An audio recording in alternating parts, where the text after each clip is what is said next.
Mesdames, Messieurs, bienvenue dans ce journal.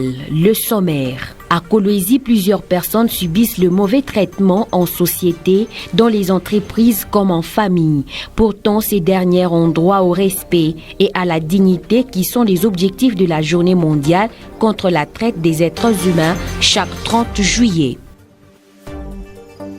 Vous aurez à suivre également dans ce journal l'avenue Gazumbu qui est en train petit à petit d'être couverte d'un nouveau vêtement grâce aux travaux de réhabilitation qui ont été lancés depuis le 7 juin 2019. Les détails, vous les aurez dans cette édition du journal.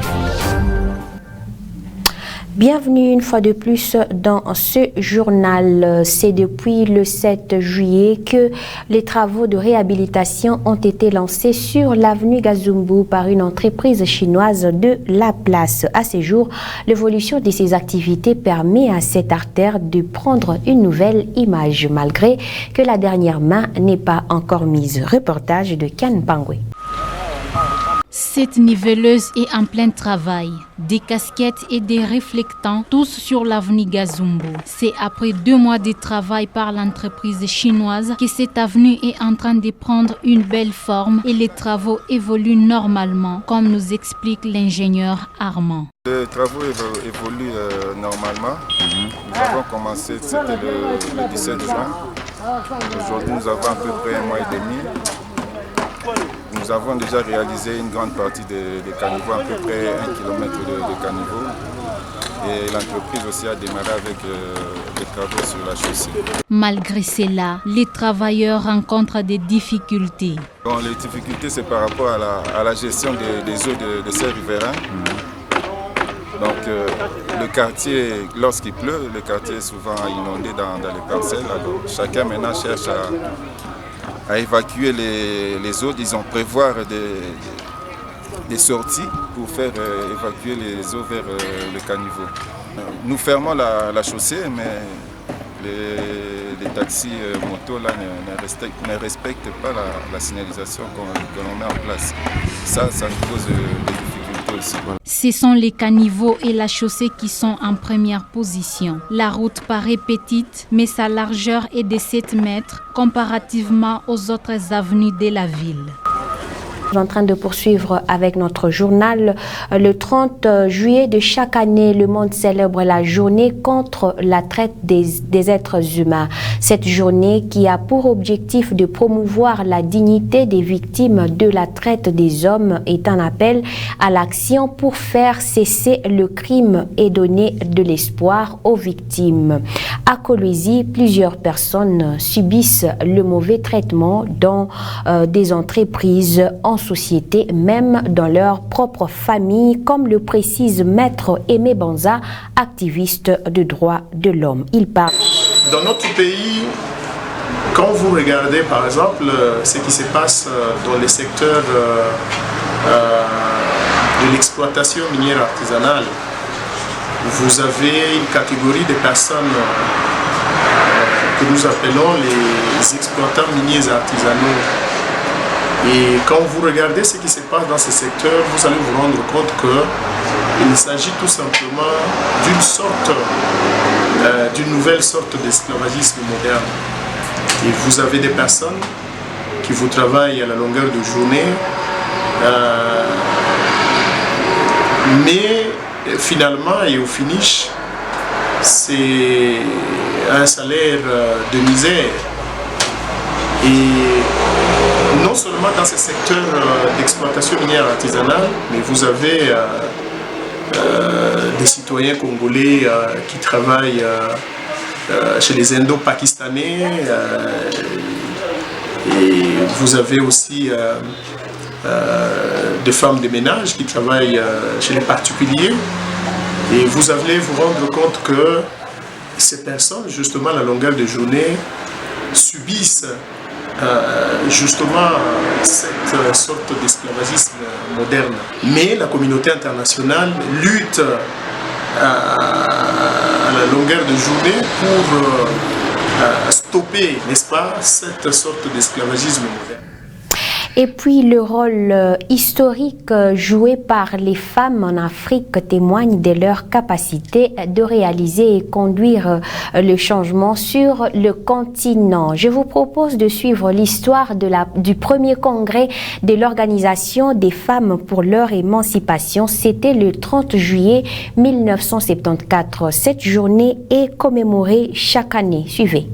L'idée est survenue en 1962 à Dar es Salaam en Tanzanie. Cette journée a été officialisée le 31 juillet de l'an 1974 lors de la première congrès de l'organisation panafricaine avec pour objectif de partager des expériences et conjuguer les efforts pour émanciper la femme africaine. À ce sujet, Madame Marie Ngoy, comptable à la commune de Dilala, a relevé quelques points forts qui caractérisent la femme africaine tout en prodiguant quelques conseils à la génération montante. Comme il est dit dans la citation à ma mère, la femme avait commencé à travailler il y a longtemps. Elle faisait l'agriculture et autre chose. De nos jours, la femme a étudié, c'est ce qui l'a permis d'exceller, surtout qu'elle a beaucoup de potentialités. À nos filles, je leur demande de suivre les conseils des parents, car cela leur rendra des véritables femmes africaines. Donc, mwanamke tuseme entraînement ikuanzia munyumba ya bazazi. À titre de rappel, plusieurs figures ont dirigé cette institution, notamment Kosa Zama qui fut présidente de la commission de l'Union africaine, ainsi que Fatou Bensouda, procureur général de la Cour pénale internationale. À l'occasion de cette journée internationale de la femme africaine, une manifestation est attendue ce mercredi 31 juillet de l'an 2019 à Kinshasa qui réunira plusieurs femmes leaders africaines. Il s'agissait du premier congrès, la bénédiction des actions de grâce. C'est le nom du nouveau livre de l'apôtre Dolphin Wampanga, visionnaire de l'église New Life Church, dont le vernissage a eu lieu dimanche 28 juillet 2019 à l'hôtel Betajo. Suivez. Ce livre s'intitule « La bénédiction des actions de grâce ». Il retrace les quelques secrets dont un chrétien peut tirer profit en faisant des actions de grâce, comme l'explique l'auteur de cet ouvrage. Cet ouvrage a 4 chapitres principaux que vous allez avoir à découvrir. Le premier chapitre, c'est le mystère de rendre grâce. Le deuxième chapitre, c'est la reconnaissance dans les actions de grâce et leurs bénéfices. Non, les bénéfices, c'est le troisième chapitre. Et le quatrième chapitre, nous avons parlé ici de l'orgueil et de l'humilité. L'humilité et l'orgueil. Cet ouvrage a suscité la curiosité des participants et ont posé quelques questions. Au sorti, les représentants du ministre de la Culture ont eu la satisfaction tout en étant impressionnés par la qualité de ces livres. Vous êtes aussi sans ignorer que pour écrire un livre, ce n'était réservé qu'aux éminents professeurs, des juristes, mais quand vous devez vous rendre compte que maintenant il y a des hommes de Dieu qui écrivent des livres, qui sont en train de décortiquer des choses, tout ce que j'ai, c'est de dire waouh. Et j'ose croire que, comme je l'ai dit, je ferai un bon élève et je mettrai ça en pratique dans ma vie. C'est par la vente de ces livres que cette cérémonie de vernissage s'est clôturée. Un bâtiment ultra-moderne, fruit de la coopération sino-congolaise, sera bientôt construit au bénéfice de la direction provinciale de l'Institut national de préparation professionnelle, INPP Kolwezi. L'annonce a été faite par le directeur provincial de l'INPP ce mardi 30 juillet. Nabot Chikomba Nawe, je parle au micro de Timothée Prince Odia. Suivez. Quand nous étions partis dans la session budgétaire 2018, l'année passée, on a annoncé que nous aurons le plus grand centre. Mais aujourd'hui, chose faite. Donc, nous devons vraiment les remercier. Remercier aussi les chefs de l'État aussi, qui a permis aussi à l'acceptation de cette signature. Et pourquoi pas aussi les membres du gouvernement provincial et le vaillant gouverneur qui a milité pour nous donner cet emplacement-là. Et aujourd'hui, nous sommes fiers. Nous avons plus de 4 hectares là-bas et nous avons aussi nos 25 hectares qui sont là-bas. Et le là-bas a beaucoup travaillé. Voilà parmi les mérites de l'ADG Maurice Tukuya. Et nous devons vraiment exprimer notre reconnaissance à sa personne et tout ce qu'il continue à faire pour la province du Lualaba et pourquoi pas aussi pour notre direction provinciale du Lualaba. Aujourd'hui, les bâtiments arrivent, donc c'est un acte de reconnaissance pour ce peuple. Voilà, la pauvreté va partir parce qu'aujourd'hui, nous connaissons les mines. Parce que le lendemain, on ne sait pas si les mines vont cesser un jour. Nous devons aussi orienter aussi d'autres activités dans d'autres secteurs, tels que le secteur agricole. Et il y en a, parce que dans la province du Lualaba, c'est une province riche. Et je l'ai toujours dit, c'est la province la plus riche du monde. Le message que je peux lancer au peuple lualabais, qu'ils se sentent fiers, que l'INPP est avec eux. Car nous disons toujours, la formation professionnelle, c'est nous.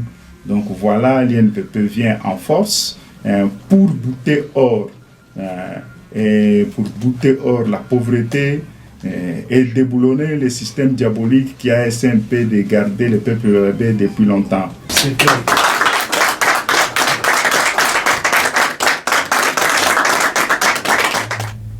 Et enfin, le gouverneur Richard Muyej a effectué une visite d'inspection de travaux lancés à travers la province du Lualaba. Plusieurs sites ont été visités à cette occasion. Reportage presse du gouvernorat.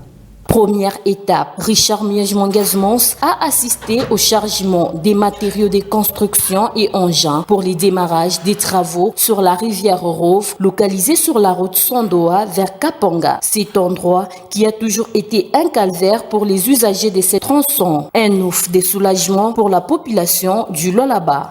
Ensuite, le gouverneur, accompagné du ministre provincial des infrastructures, Norbert Mbangu-Mwangal, s'est rendu compte de l'effectivité des travaux sur la nationale numéro 39 partant du quartier Kasulo vers Dilolo. Richard Muyej Mwangas a été accueilli par une foule spontanée qui n'a pas caché sa joie pour un rêve qui est devenu réalité. Démarrage des travaux de la route Kolwezi-Dilolo dont la couche de stabilisation a été déjà placée. Ayant suivi les explications du numéro 1 des infrastructures et celles de l'entrepreneur au rythme des cris de joie et des chants de la population. Richard Muyej Mwangas a poursuivi le chemin afin de se rendre compte de la réalisation des travaux en s'arrêtant à tous les ateliers. Sur une distance de plus ou moins 25 km, l'exécutif a été émerveillé par les débuts des travaux.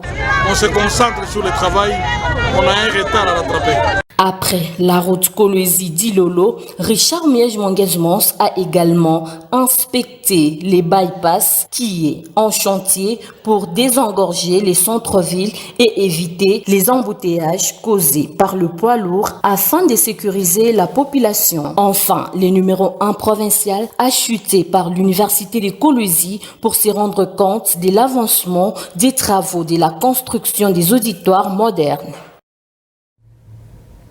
En dehors de Kolwezi du Lualaba, le présidium de la Mouka a tenu une conférence de presse ce mardi 30 juillet 2019 à Lubumbashi. Cette conférence intervient juste après un huis clos de membres de ce présidium. Plusieurs questions de l'heure ont été abordées, entre autres la position de la coalition de la Mouka sur le résultat des élections du 30 décembre 2018.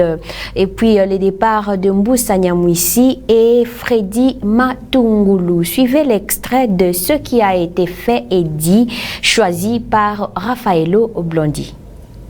Le coordonnateur met à la disposition des membres du Présidium un rapport de la cellule politique contenant des propositions en vue de l'amélioration de l'organisation et du fonctionnement de la Mouka, ainsi que le plan d'action. Les leaders Lamouka se pencheront sur l'examen du dit rapport à travers leurs regroupements respectifs dans les meilleurs délais. Le Présidium remercie le coordonnateur Moïse Katumbi d'avoir accepté d'assumer le premier mandat de la coordination tournante instituée après la transformation de la coalition électorale en plateforme politique.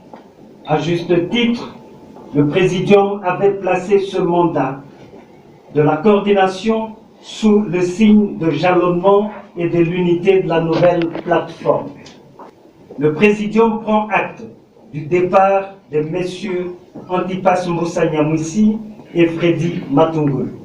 La Mouka réaffirme sa victoire aux élections du 30 décembre 2018 et continue à dénoncer la fabrication des résultats tels qu'annoncés par la CENI et entérinés par la Cour constitutionnelle. La Mouka dénonce aussi l'invalidation injuste de ces députés par la Cour constitutionnelle. Tous les membres du Présidium réaffirment leur engagement à œuvrer dans la franche collaboration et la cohésion au sein de la plateforme afin de poursuivre la noble lutte. À cet effet, chacun des leaders s'emploiera à exhorter les collaborateurs et militants de son parti et regroupement politique à demeurer unis, disciplinés, vigilants et mobilisés pour déraciner les antivaleurs qui handicapent le progrès de la société congolaise. Vous nous avez suivis devant vos postes téléviseurs sur la 799.25 MHz. Vous nous avez aussi suivis en ligne sur les www.wangu.info. Merci à vous de votre attention. C'est la fin de ce journal. D'ici là, portez-vous bien et au revoir.